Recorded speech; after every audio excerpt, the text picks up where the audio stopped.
Ok. On va reprendre et donc pour cette dernière heure, on va faire appel à Pascal. Je ne sais pas s'il est bien, s'il est disponible et qu'il est là. Oui, je suis là.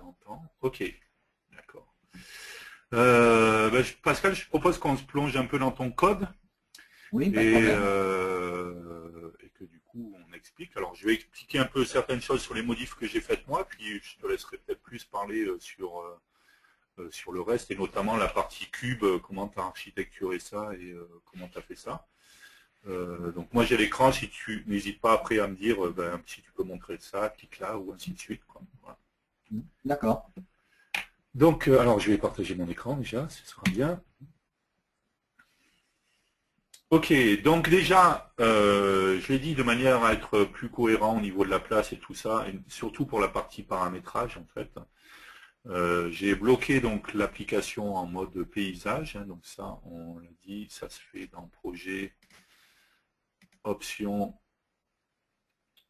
application et dans la partie orientation. Je vais coucher pour que ça soit que en mode paysage, d'accord. On est dans une application, si on regarde, on est dans une application, c'est une T-form, donc c'est une application 2D, d'accord. J'ai donc mis un layout params qui est en bas, d'accord, sur lequel j'ai fait, comme ce qu'on vient de voir à l'instant, je joue sur la hauteur, il y a un float animation, d'accord. J'aurais pu utiliser un expander, hein, comme l'a expliqué William, ça aurait été aussi une bonne solution. Et j'ai un bouton qui est ici, donc sur le form create, j'ai mis la hauteur à 1, d'accord, pour pouvoir justement que mon bouton soit visible. Et après, je joue sur l'animation pour faire animer, faire apparaître ou pas la page de paramétrage. On va voir sur Windows pour voir ce que ça donne. D'accord, donc j'ai bien le bouton qui est ici. Quand je clique, j'ai bien le paramétrage qui apparaît ici. Et je reclique, le bouton s'inverse bien. C'est ce qu'on a vu juste à l'instant, hein, d'accord. Donc on a les différents paramètres pour les animations. Le start position, c'est ce qui nous permet de revenir à la position initiale. Les boutons vont nous permettre d'actionner une partie du cube. Ça, Pascal nous en parlera peut-être plus. Les X, Y et Z. Donc c'est ce que j'ai dit par contre. Ici, bêtement, ça a été fait avec du code. Hein, voilà, on fait le demi, on fait rotation en angle. Alors qu'on l'a vu, on aurait pu le simplifier. D'ailleurs, je pense que je simplifierai 2-3 trucs avant de publier le source. L'application au final va être déployée hein, sur Google Play et sur iOS aussi. Donc il y aura une application et les sources vont être mises à disposition. Mais du coup, je vais optimiser 2-3 trucs avant Par de exemple, mettre le... il y a un truc que je me demande en fait, c'est pourquoi tu mets le layout bouton. Pourquoi déjà tu mets pas simplement un bouton qui serait par-dessus le viewport et qui serait en shore bottom right tout bêtement et avec du coup une hauteur à 0 quoi. J'aurais pu, oui, tout à fait. Je trouve ça Non, autant. non, non, non. Ben, je sais Si pas, c'est c'est une un question. viewport 3D, sur un viewport 3D, tu ne peux mettre que des formes 3D. Non, mais il est devant. Il est pas dedans. C'est pas le parent. D'accord, ok. Oui, j'aurais pu le positionner comme ça. C'est la même chose au Ouais. final, quoi. Là, je Ah, l'ai c'est beaucoup plus affiché. simple parce que du coup, j'ai pas à me poser la question sur la hauteur de E1, etc., etc. Quoi. Et du coup, Oui, il est toujours exact. visible. Tout à fait. Voilà. Je suis Une d'accord. idée en J'aurais pu passant, le faire quoi. comme ça aussi. Oui, tout à fait. Je suis d'accord. J'aurais pu le faire comme ça, exactement. William m'a fait penser à quelque chose qui est important également que je n'ai pas fait et je vais le faire tout de suite. C'est tout ce qui est autorisation quand on est en mode Android, hein, donc dans la partie propriété options. On a une partie permission d'utilisation, d'accord, qui n'est spécifique qu'à Android, d'accord. Et par défaut, en l'occurrence, j'ai des permissions qui sont cochées, qui me servent strictement à rien. Dire le stockage externe, j'en ai rien à faire, le calendrier, l'état du téléphone. Donc c'est bien de prendre l'habitude. Internet, oui, puisque j'affiche juste la fenêtre quand je clique là-dessus. Écrire Non, le stockage non, non, externe, le Internet, calendrier, non. on s'en fiche. Internet, non. En fait, tu t'appelles un Oui, intent. c'est un implant, pardon. C'est pas l'application Oui, qui accède à Internet, mais on appelle tout à une fait, autre oui, application. exact. Non, c'est pour m'expliquer aux gens. Ouais, l'appareil photo. Donc voilà, en l'occurrence, j'ai pas Il y en a besoin de zéro. toutes ces permissions, donc c'est bien de les supprimer toutes de manière à avoir une application qui va pas demander enfin, qui va pas avoir plein d'autorisations, alors qu'elle ne sert strictement à rien. Moi, le premier, quand je vois des applications Android qui ont besoin de trop de permissions, alors que je sais que l'application n'en a pas besoin, je suis pas forcément fan du coup pour l'installer, donc c'est bien de faire le ménage et de bien mettre que ce dont on a besoin. Ok, donc ça c'est pour la partie paramètres. J'ai remis les principaux paramètres qu'il y avait sur l'application desktop. J'ai dit j'en ai supprimé certains parce que je voyais pas, ça n'avait pas énormément d'utilité, notamment la partie speed et la partie taille du cube, puisqu'on est en mode mobile, donc déjà la vitesse c'est déjà impacté par le mobile et ça, donc c'est pas trop la peine de jouer là-dessus. Et la partie taille, comme on est limité par l'écran, contrairement au desktop, on pourra agrandir la fenêtre, là ce ne sera pas le cas. Donc, de toute manière, c'est ça que je voulais faire.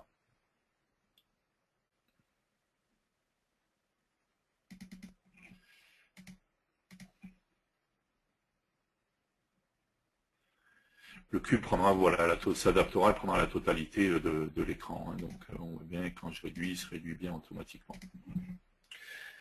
Ok, je vais laisser la parole à Pascal qui va peut-être nous expliquer comment il a architecturé, du coup, comment il a mis. Donc encore une fois, n'hésite pas Pascal à me dire, montre ça, clique là. Oui, bah écoute Thierry, je te demanderai de temps en temps de passer côté code et côté écran, puis Ouais, éventuellement parvenir sur pas la de sur la souci. structure. Voilà, je vais donner un petit peu d'explication sur le développement 3D tel que je l'ai vu. Je ne détiens pas forcément la science infuse, mais enfin, j'ai quelques petites informations à donner qui peuvent être intéressantes. Premièrement, un petit peu comme l'a fait Paul, j'ai vraiment modélisé mon Rubik's Cube comme lui a modélisé son personnage. Hein. Il a mis des jambes, il a mis un tronc, une tête, il a mis des rotules, les composants du mythe sont des rotules, et c'est autour de ces rotules qu'il fait comment dire, ses rotations. Le Rubik's Cube, pareil, au centre du Rubik's Cube, il y a un cube invisible. Il existe dans le cube physique. Il sert à tenir et à visser les 6 pivots de chacune des faces. Eh bien, dans mon Rubik's Cube, il y a aussi un cube qui s'appelle le cube central. Voilà, on le voit. Et ce cube central est bien le parent de tous les autres cubes. Donc, on va dire qu'ils sont vissés les uns aux autres par l'intermédiaire de cette relation parent-enfant. Voilà, c'est la première chose que je dis, que j'ai vu, c'est utiliser le monde réel pour décrire vos objets. Ne pas hésiter à comment dire à donner des volumes. Là, j'ai vu dans l'exemple que tu donnais qu'on pouvait utiliser, enfin qu'on utilisait les T-planes pour fabriquer le cube et ensuite l'intérieur il y avait un demi qui était caché. Moi, j'ai utilisé des cubes que j'ai laissés noirs parce que quand la lumière vient taper dessus, eh bien même si c'est un composant noir, on arrive à voir un peu un rayon gris dessus qui donne l'apparence de quelque chose qui existe vraiment, voilà, et pas un trou à travers avec une lumière qui se diffuse dans un cube creux. Voilà, donc toujours bien. D'accord, ouais, c'est une info intéressante ça, justement. Voilà, hein, donc j'ai pas utilisé des demi, mais vraiment des cubes noirs à l'intérieur sur lequel j'ai posé des T-planes et je leur ai donné des noms comme cubes, mais pour les T-planes, je leur ai donné des noms comme stickers parce que c'est comme dans un vrai Rubik's Cube physique, des autocollants, hein, tout simplement. D'ailleurs, pour la petite histoire, quand on clique sur Start Position, on peut aller le voir. Voilà, ouais, Start Position, on fait deux mouvements et on le remet en Start Position. Vas-y, si tu peux bouger 2-3 mouvements. Voilà. Ensuite, on revient pour le remettre en position de départ. Voilà. Ok. Alors là, on peut aller voir le code. C'est tout simplement, je décolle les autocollants et je recolle les autocollants. Donc c'est un petit peu plus bas. Sort stick, c'est la procédure qui déplace à leur emplacement d'origine. Donc le Rubik's Cube. Donc je ne cherche pas à faire une résolution rapide ni quoi que ce soit. Je décolle les autocollants et je les recolle. Voilà. Une analogie avec ce qui existe dans le monde réel, ça facilite souvent les choses. Donc ça, c'était le premier point que je voulais faire passer. Une chose intéressante aussi, la propriété ShameValue, si on peut aller la voir sur le code. Enfin, la propriété, excusez-moi, la fonction ShameValue. Voilà. Alors ça, c'est notre ami à garder sur le dessus de toutes les autres fonctions. Je sais pas si on la voit, tape same value, SAME, value, on value. Voilà. Voilà. Alors, en fait, à chaque fois qu'on fait des comparaisons, après des rotations, après des déplacements dans l'espace, cette fonction-là, elle nous permet de comparer deux flottants avec un niveau de précision qui n'est pas celui de l'entier dont on avait l'habitude quand on posait les composants sur une forme où on était en integer. Là, avec les flottes, on s'aperçoit qu'après des rotations, on n'est pas exactement à 3, mais on est à 2,999999. Et puis, 6 ou 7 chiffres après la virgule, ben, on a un petit 7 ou un petit 8. Et les comparaisons ne deviennent plus bonnes. Donc, dès qu'on veut faire de la comparaison du positionnement d'objets et qu'on a des composants qui se sont déplacés sur la forme 3D, eh bien, vaut mieux utiliser le same value plutôt que l'égalité. L'égalité m'a posé souvent des petits problèmes avant de pouvoir les résoudre à chaque Donc fois. ça c'est important. Juste, pardon, je te coupe 2 secondes. On l'a précisé plusieurs fois dans FireMonkey. Tous les systèmes de coordonnées maintenant sont devenus flottants. Hein, là où on a des X, Y, des Z, là où habituellement en VCL on avait des integers, là maintenant on a des singles, donc ils sont des flottants. Donc comme le dit Pascal, voilà, la virgule elle compte, quoi, voilà, et elle peut avoir un impact quand on joue encore plus en 3D qu'en 2D, quoi, en fait. Oui, voilà. Si les comparaisons ne sont plus égales, et puis après on ne connaît pas comment dire, la position exacte du cube.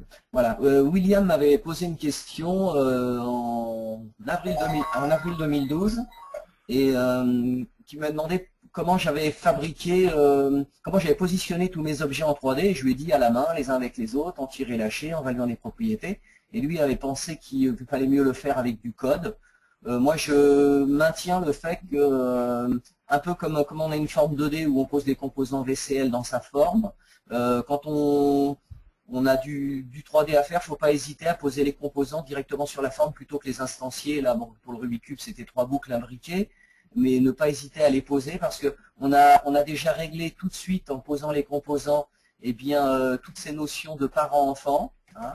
On a réglé bon nombre de propriétés, on a tout de suite l'aspect visuel, on n'est pas obligé de rechercher dans le code où est le problème et pourquoi le sticker n'est pas vu, ou est-ce qu'il est bien positionné. Là, au moins, on les voit directement à l'écran en valuant les propriétés. Donc, c'est à ne pas hésiter. Bon, bah, bien sûr, si on fait une application 3D avec un nombre d'objets qui n'est pas constant et qui est instancié dynamiquement par le code, bah là, bien sûr, on ne pourra pas s'en sortir autrement que le faire par programmation. Mais en fait, tout ce que vous voyez à l'écran est fabriqué en mode design et absolument pas par code. Voilà. Une petite chose sur lequel je voulais revenir aussi. Ensuite, Paul disait qu'au niveau des textures, elle était depuis X5, alors je ne sais pas si X4 était comme ça aussi, mais X2 non. On peut mutualiser la ressource comme le petit carré rouge ou le petit carré bleu, enfin le petit dessin que vous avez dans une ressource bitmap, et il peut être présent qu'une seule fois et chargé dynamiquement, ce qui fait que c'est beaucoup moins lourd en termes de ressources. Et donc là, on aurait typiquement 6 images au lieu d'en avoir 3 fois 9, 27 fois 6, 54. Voilà. Hein. Ensuite, je vais vous expliquer un petit peu comment j'ai raisonné pour fabriquer le Rubik's Cube. Je suis parti sur 6 cubes pivots qui vont faire des rotations sur la droite ou sur la gauche avec 90 degrés. Comme n'importe quel Rubik's Cube d'ailleurs. Les cubes sont tous positionnés sur un des plans X moins 3 ou X plus 3, Y plus 3 ou Y moins 3, Z plus 3, Z moins 3, ce qui fait qu'en fait, 3 étant une unité, hein, j'ai choisi 3, ça peut être 3 pixels, 3 mètres, 3 quelque chose, c'est ce qu'on nous demande quand on le positionne dans l'espace, donc on le voit là à l'écran, position 3, 3, moins 3, et ça donne la position de chaque cube. Ensuite, pour faire une rotation, au départ, tous les cubes sont enfants du cube pivot. Quand je clique avec la souris sur une des facettes, des 6 cubes coins, pas 6 cubes, il y en a plus que ça, 8 cubes coins, eh bien je regarde en cliquant dessus quel est le mouvement que fait ma souris. Si ma souris va vers le bas, je recherche. Alors en haut, on peut voir là le le code qui correspond au moveMove, je recherche le sens et la direction, et fonction de ça, bah, j'applique une des fonctions de rotation. Pour appliquer cette rotation, en fait, je regarde quels sont l'ensemble des 8 cubes autour du pivot qui sont sur le même plan. Le plan x-3, y+3, x+3, x-3. Voilà, sur les 6 plans, je regarde quels cubes sont posés sur le même plan et je m'arrange pour que tous ces cubes-là deviennent enfants du cube pivot. Ensuite, je fais la rotation du cube pivot et tous les cubes vont faire une rotation autour de ce fameux cube pivot. Voilà. Ensuite, quand un autre... Ça veut dire que tu n'as qu'un seul cube pivot à chaque fois que tu utilises... Voilà, j'ai un cube pivot par face, et à partir du moment que je détecte un mouvement qui est un mouvement vers le haut, vers le bas, vers la droite ou vers la gauche, eh bien... et les gestures je m'arrange, enfin, je fais devenir enfant de ce cube-là tous les 8 cubes périmétriques qui sont sur le même plan. Une fois la rotation terminée, je rends au cube pivot la propriété, ils deviennent à nouveau parents du cube central. Ils quittent le cube pivot et ils deviennent à nouveau enfants du cube central. Alors, ça me pose vraiment un problème, mais on va dire que presque un bon tiers du code est réservé à gérer les problèmes de changement de parents-enfants. Si un composant est relié à un autre composant, le composant qui est père va faire une rotation, par exemple, et le composant fils, lui, va avoir une rotation dans l'espace, mais pas une modification de son positionnement par rapport à son parent. Je prends l'exemple, vous avez quelqu'un sur vos épaules, vous êtes debout, vous tombez au sol, la personne qui était sur vos épaules, elle est toujours sur vos épaules, si elle n'a pas été éjectée, elle est toujours sur vos épaules, mais vous ne la portez plus. Vous voyez? Donc, à partir du moment où c'est qu'elle a eu du changement de position dans l'espace, mais elle est restée toujours avec la même référence aux parents, quand on change de parent, eh bien, la rotation et la position dans l'espace n'est pas conservée. Elle vient prendre la position relative qu'elle avait au composant de départ, elle vient reprendre la même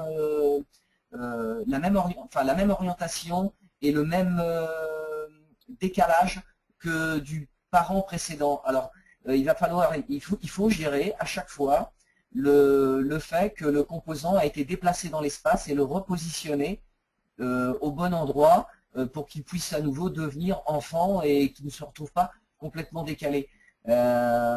C'est peut-être pas facile à expliquer, mais je pense que vous allez forcément vous mettre les pieds dans le tapis quand vous faites changer d'enfant, de parent à un composant enfant. Voilà. Et toute une partie du cube qui s'appelle rotate.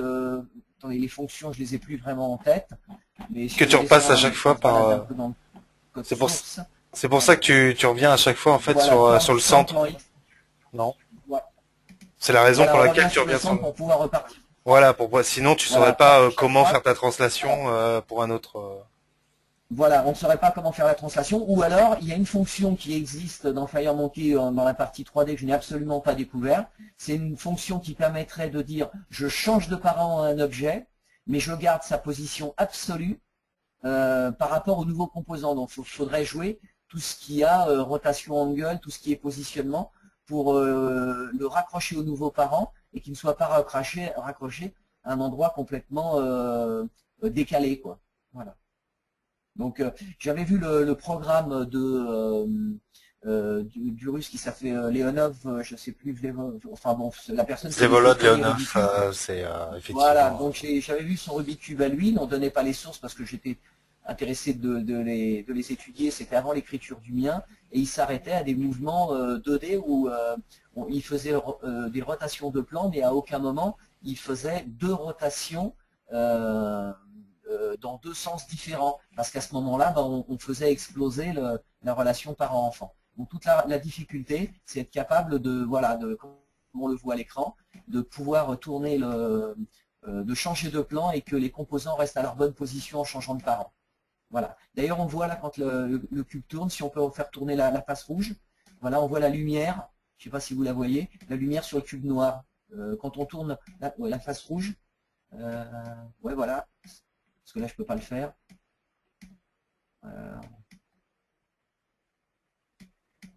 On le voit pas, on le voyait tout à l'heure, enfin bon, peu importe, c'est pour montrer que c'est vraiment un composant qui ressemble à un composant du vrai Rubik's Cube, un cube qui a vraiment du volume.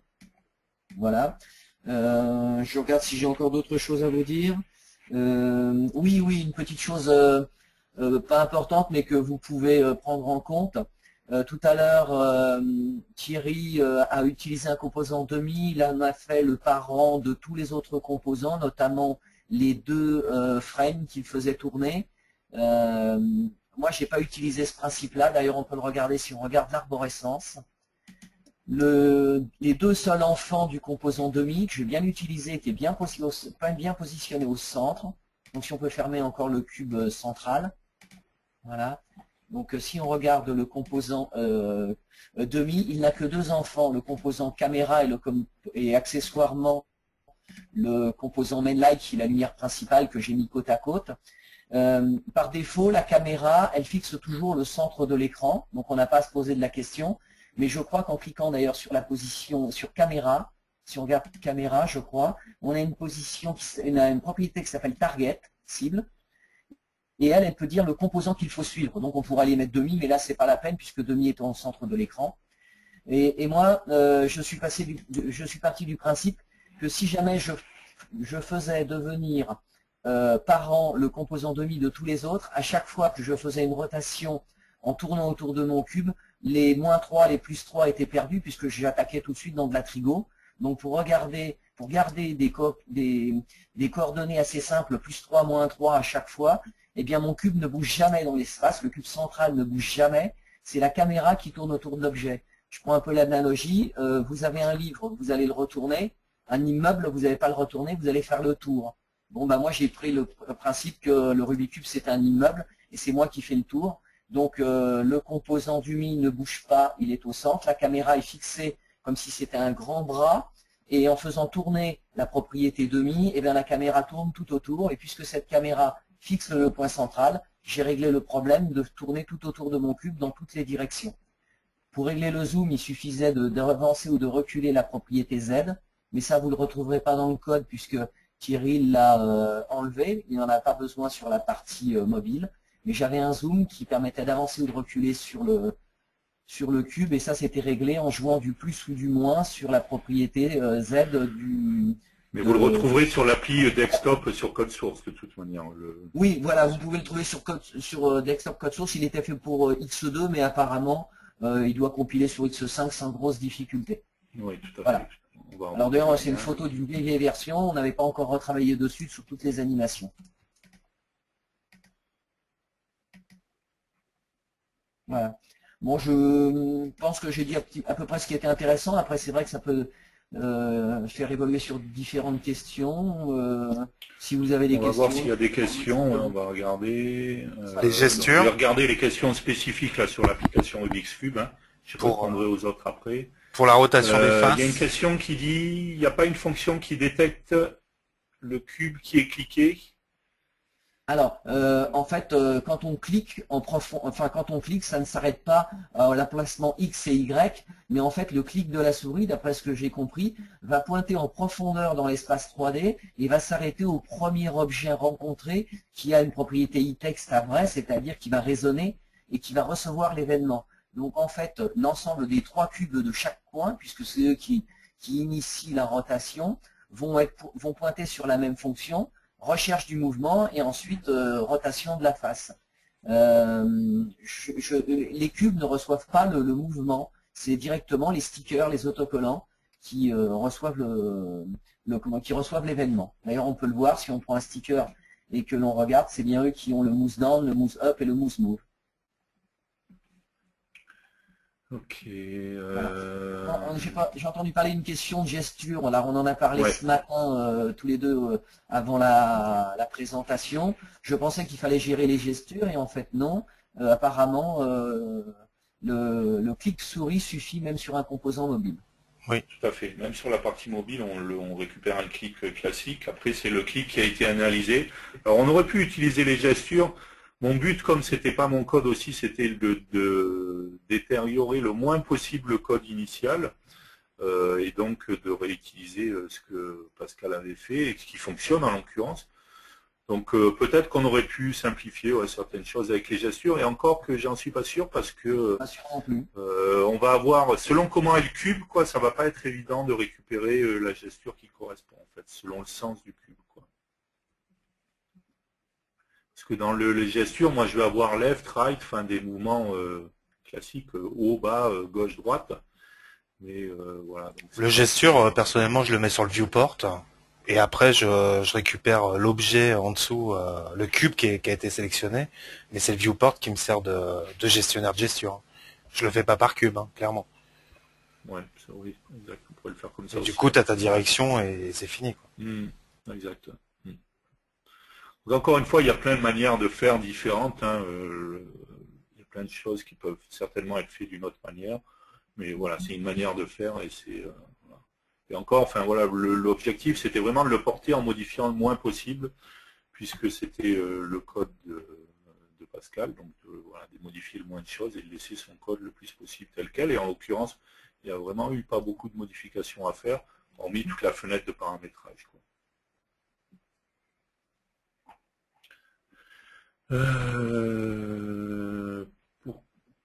Pourquoi, qu'est-ce qu'on a d'autre comme... Une question qui est intéressante, effectivement. Si on met deux viewports, mais ouais, non, je vois pas.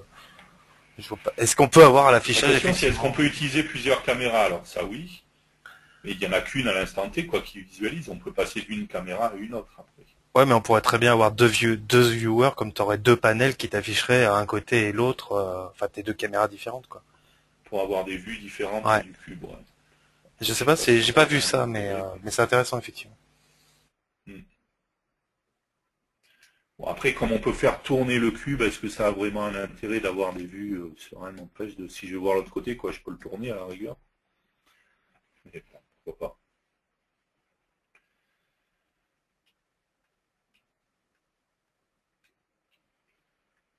Ok, est-ce que vous avez d'autres questions?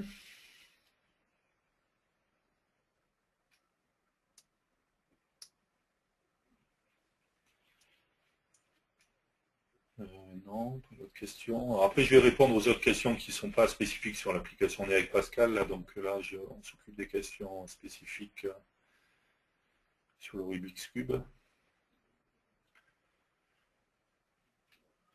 Ok, il y a d'autres choses que tu voulais rajouter, Pascal? Non, moi je pense qu'on a dû être exhaustif. C'est sûr qu'il y aura peut-être plus de questions, ou d'autres questions qui arriveront plus tard quand les gens vont avoir le source. Mais bon, s'il n'y a pas de questions, c'est très bien. C'est qu'on a été clair. Ok.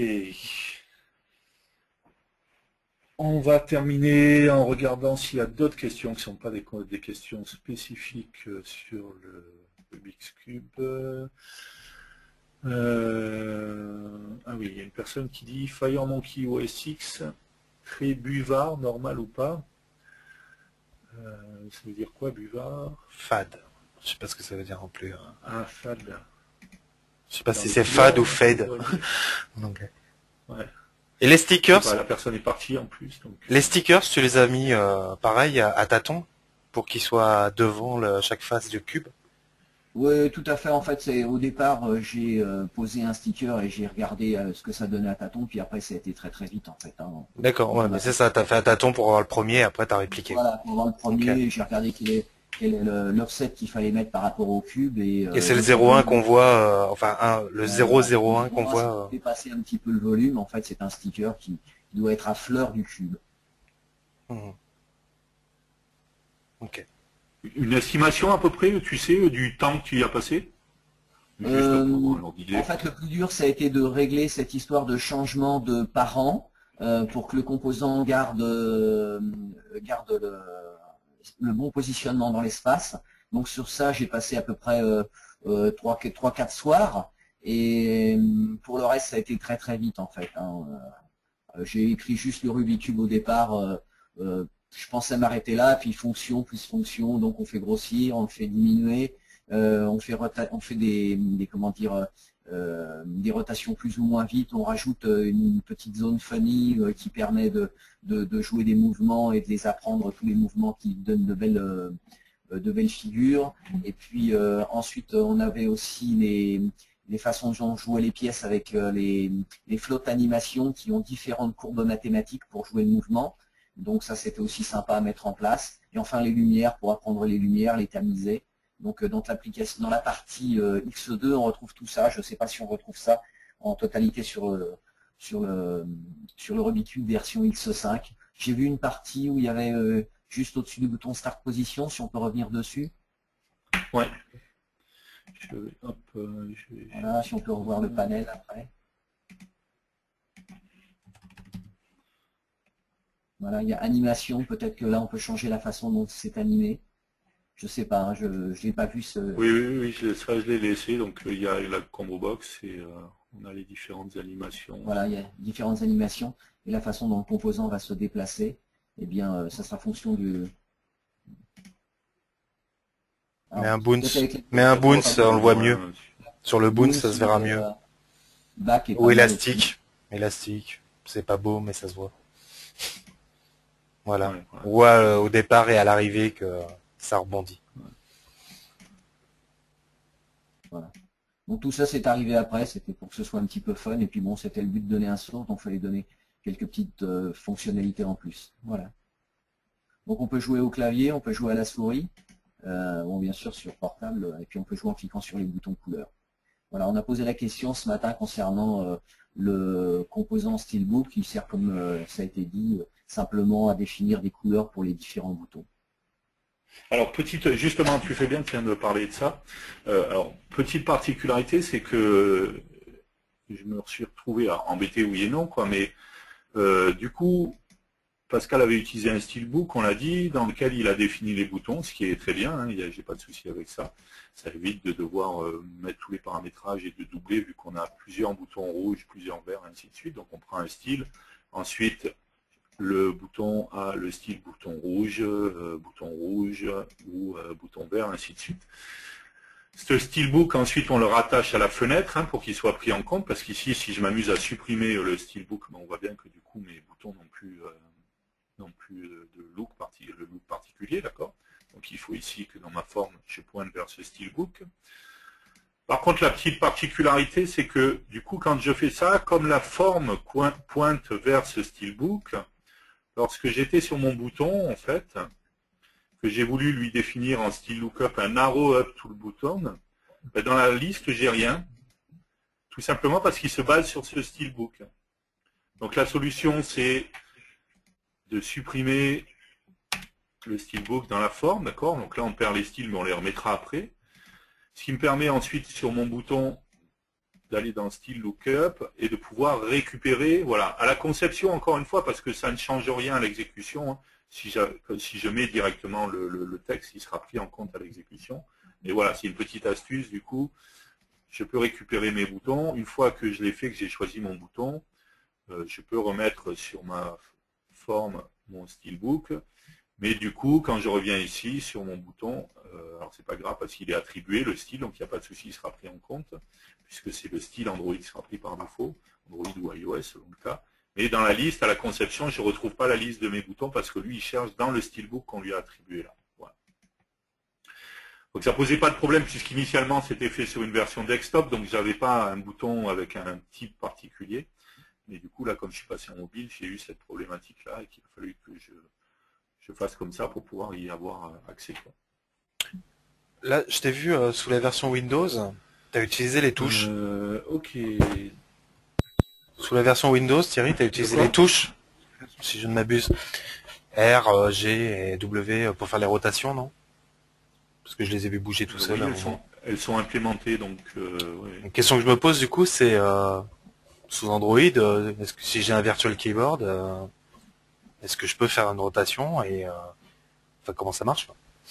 Est-ce que justement je vais avoir un resize pour de mon viewport, j'y crois pas une seconde, mais ouais, au contraire, je vais avoir mon Rubik's Cube qui va être plus ou moins masqué. Enfin, déjà, en fait, c'est un clic là sur les boutons. Ça, c'est un clic. Ouais, mais si par exemple on rajoute un bouton tout bête, ou ton start position, Ouais. tu double-cliques pour l'éditer, vas-y. Et là, tu fais afficher le... Ah ouais, mais alors c'est quoi le code pour faire afficher le clavier déjà? Je sais qu'il existe, mais de tête, je m'en rappelle plus. Attends. X5, show keyboard. Et la question que je me pose, c'est comment ça va se comporter Android, ou on s'en fiche. Virtual keyboard. Hop. Non, c'est pas celui-là.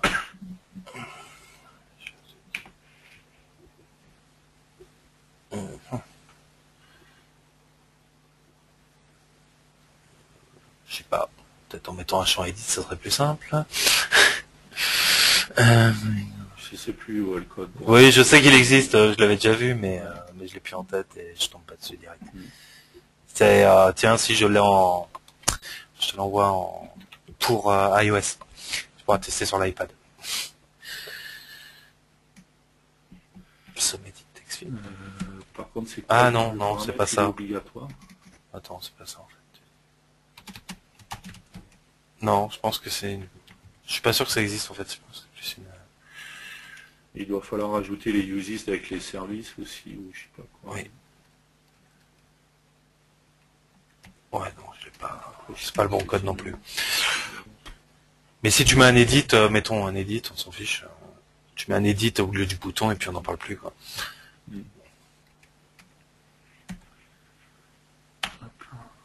Le problème, c'est que l'edit, il va être intercepté. Alors attends, parce que là... Je sais pas. Ah. Non, c'est pas gênant ça. C'est sur le key down de la forme. Ah, Je suis d'accord. pas sûr. Si l'edit, à mon avis, il intercepte et la forme, elle D'accord. récupère pas. Ok, d'accord. Bah, si tu peux rappeler, si tu peux rappeler les. J'ai pas de key preview comme on avait sous Windows, quoi, en fait, tu vois. Mais c'était quoi la méthode de la forme? Vas-y, refais voir, s'il te plaît. Mouse down ou ouais, key down. Ouais, bah si tu prends cet événement et que tu peux appeler la même chose depuis celui de l'edit, au pire, où il n'y a pas de key down sur l'edit. C'est ça que tu es en train de me dire? Ah si, oui, sur l'edit, oui. Enfin, même, je reprenais l'événement. Oui.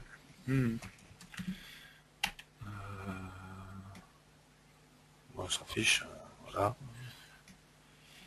On key down. Ouais, voilà. Du coup, il devrait nous afficher. On va tester sur Windows déjà, on va voir qu'est-ce qu'il nous met. Ok. Normal.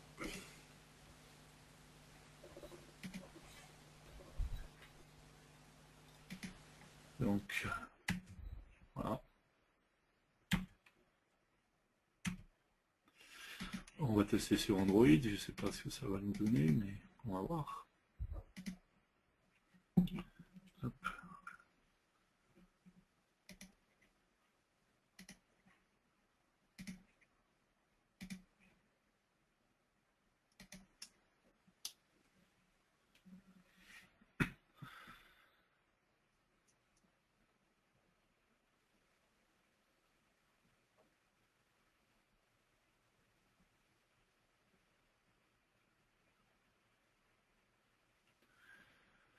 Il y a une personne, j'en profite, je lis les questions, il y a une personne qui demande s'il y a un demi pour chaque plan de rotation. Non, tu as juste un demi central avec la caméra et la lumière. Ouais, il y a juste un demi central qui connecte la caméra et la lumière et tous les autres sont connectés au cube central, au cube que l'on ne voit pas sur un Rubik's Cube. Voilà, pas d'autres demi. Les rotations se font sur le cube pivot, sur les 6 cubes pivots ensuite. Alors, si je fais ça...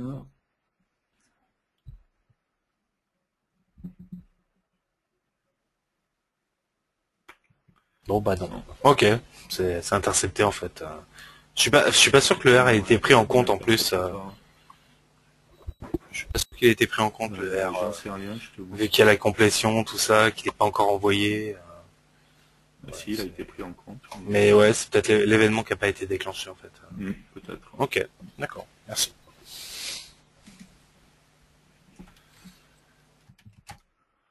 Ok, vous avez d'autres questions?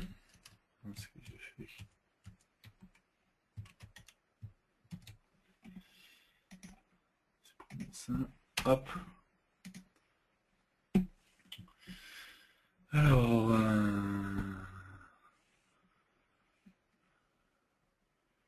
je vais voir s'il y a d'autres questions qui ne sont pas des questions spécifiques à Rubik's Cube. Non, tout le reste c'était... Est-ce qu'on pourrait revoir le code que Thierry a fait pour faire le expand à la main? Alors le expand, hein, c'est très compliqué. Il faut prendre le composant expander, le poser directement. Voilà. Après vous l'alignez comme vous voulez. Non, c'est pas. Et il a tout ça, c'est William. Quand c'est vous William. allez cliquer sur le moins, il va se réduire. C'est William, ça, c'est pas Thierry. Ils veulent le tien. Ah, celui que j'ai fait. Oui, le tien, ils veulent. D'accord. Double-clic sur il y a ton un layout bouton. qui est là. Un layout qui est là, d'accord. Ici, j'ai un autre layout avec un bouton dedans qui est raccroché à ce layout-là, en fait, qui va jouer sur la propriété onshore. Enfin, ça sert à rien dans le cas présent. Mais c'est pas. C'est stop ta méthode hide show, je sais pas quoi, qui est intéressant à mon avis pour la personne. Oui. Et donc après, quand on va cliquer sur le bouton, on appelle une méthode que j'ai appelée hideShow param layout.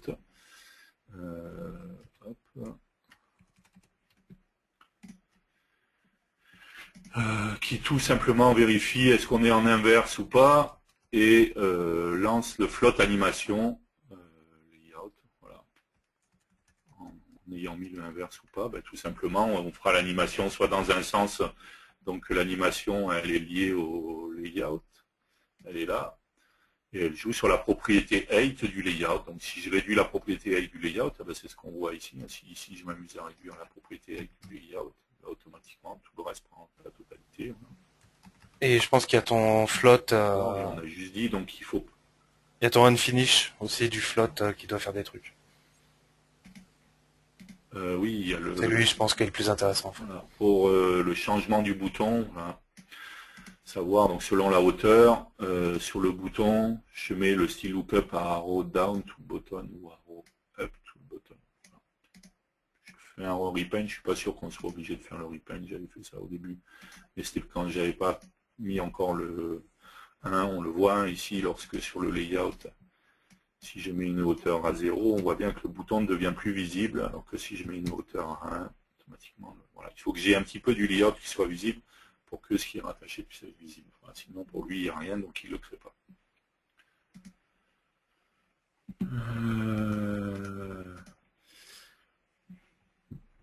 Donc il y a une personne qui te félicite, Pascal, et qui dit que c'est une belle démarche intellectuelle. Voilà. Donc il y a plein de choses qui peuvent être faites. Hein, dans l'application, le but c'est pas de. Il y a des applications Rubik's Cube qui proposent des. Je fais tourner hein, le. On va l'exécuter là.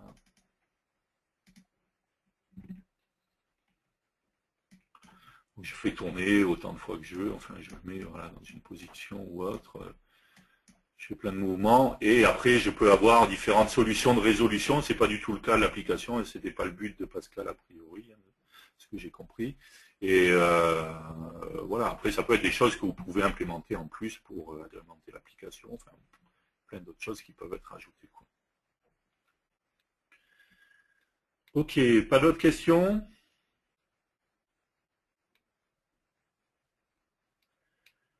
Une personne qui dit que je trouve que les rotations sont un petit peu trop lentes. Alors c'est peut-être de ma faute aussi, hein, parce que j'ai supprimé, il y avait un paramétrage des vitesses hein, sur les animations. J'ai supprimé ce paramétrage des vitesses et donc j'ai laissé les vitesses par défaut. Il faut peut-être les augmenter pour qu'elles soient un petit peu plus rapides, notamment avec la partie mobile. Quoi. Voilà. Donc, à mon avis, c'est plus lié à ce que moi j'ai fait plutôt qu'à ce que Pascal a fait. Si vous regardez la version Windows... Il n'y en a qu'une animation normalement. De quoi? Tu n'en as qu'une animation à modifier pour le tester. C'est vite fait. Même sur la tienne, normalement, il n'y a qu'une seule flotte animation, vu qu'il n'y a qu'un pivot à un moment donné. Oui, c'est vrai que c'est pas rapide. Ouais, c'est mieux. Voilà. Là, on voit que c'est beaucoup plus rapide. Quoi. Donc, voilà, c'est plus une question... Mais sur le tien... là que j'ai enlevé, quoi. T'as un flotte animation sur le tien? C'est fait en 2 secondes, ça. Il est en code, c'est ça? Je sais plus. Non, c'est pas de layout. Oui, alors il y aura 6 flottes animation à Oui, il y en a plusieurs des flottes. Ah, tu les as quoi? Tu les as hardcodés voilà. par pivot? D'accord. Ils sont là, voilà, tu vois, on les a directement là. D'accord. Selon les, Ouais, c'est les Ça, pivots, c'est les pivots. pardon, sur les pivots. C'est sur les pivots, à chaque fois, il y en a un. Voilà. Ils sont là, là. Donc oui, ils sont à 1 seconde par Une défaut. seconde, il faudrait la descendre un petit peu, quoi. Okay. La version que vous pouvez trouver sur Delphi FR permet de gérer la rapidité du mouvement et Ouais, voilà, c'est les paramètres qu'on a là, hein, on a aussi la taille du cube sur laquelle on peut jouer. C'est la vitesse de rotation quand on clique sur les petites rotations, les cases à cocher. Là. Ouais.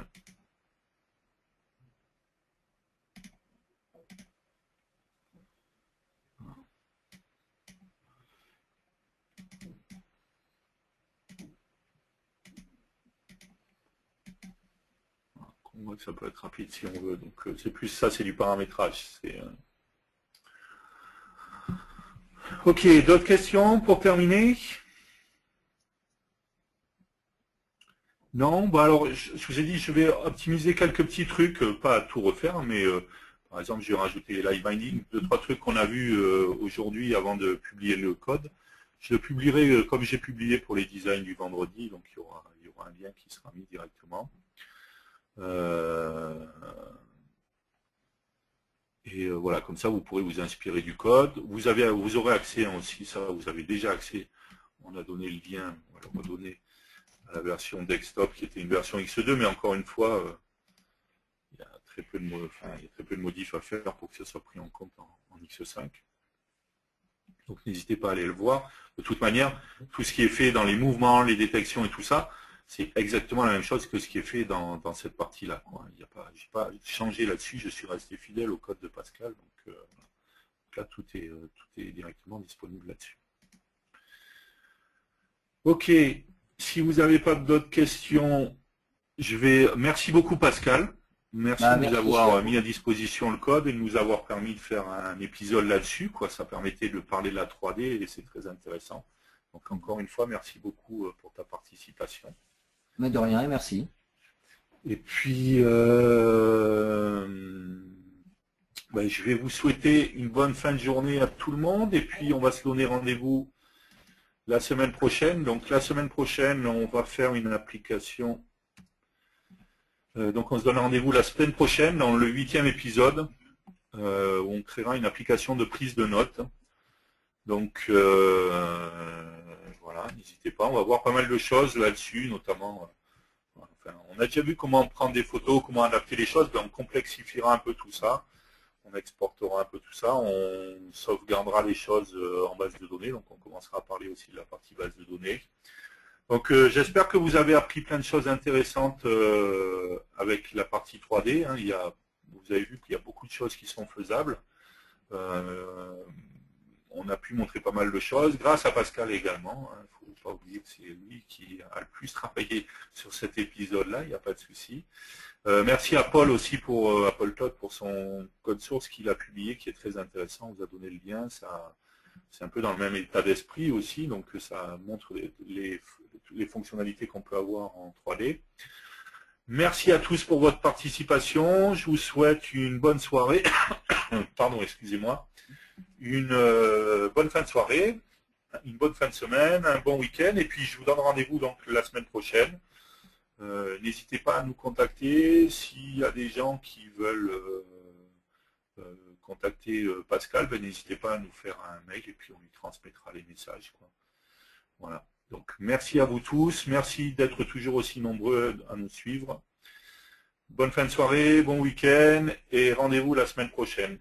Bye bye.